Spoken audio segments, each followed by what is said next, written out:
hi, today is the day of Pentecost. And I thought, I'll share a little bit about that. But they were gathered on the day of Pentecost in the upper room, and Jesus had told them, wait, because I'm sending the Holy Spirit. And then suddenly there came a sound from heaven like a rushing of a violent tempest blast.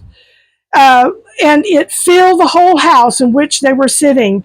And there was fire, there was what resembled fire that came upon them. And they were filled with the Holy Spirit, and they started speaking in different languages, different dialects. But this was such a loud sound that came forth that even the multitude outside came together saying, what is this? They gathered to find out what was going on.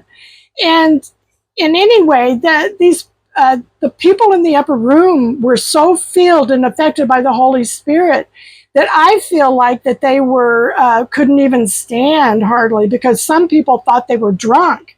A lot of people were puzzled, like, what is going on? But it was such an event, and it drew people from everywhere.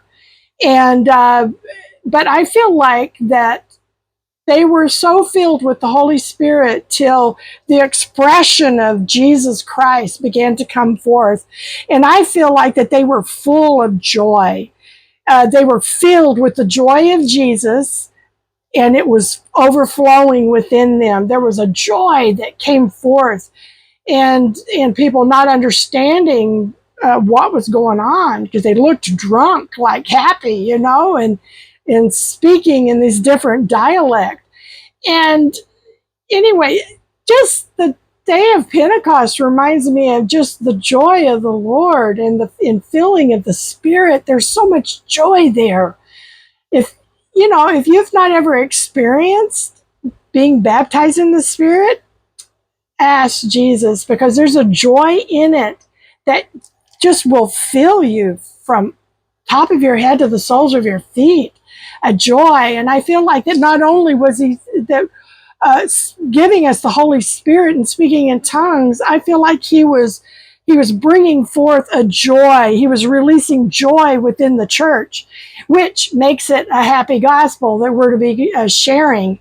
And so anyway, just be joyful in the Lord. I just pray that you just will allow the joy of the Holy Spirit to just rise up within you, and just press into God today.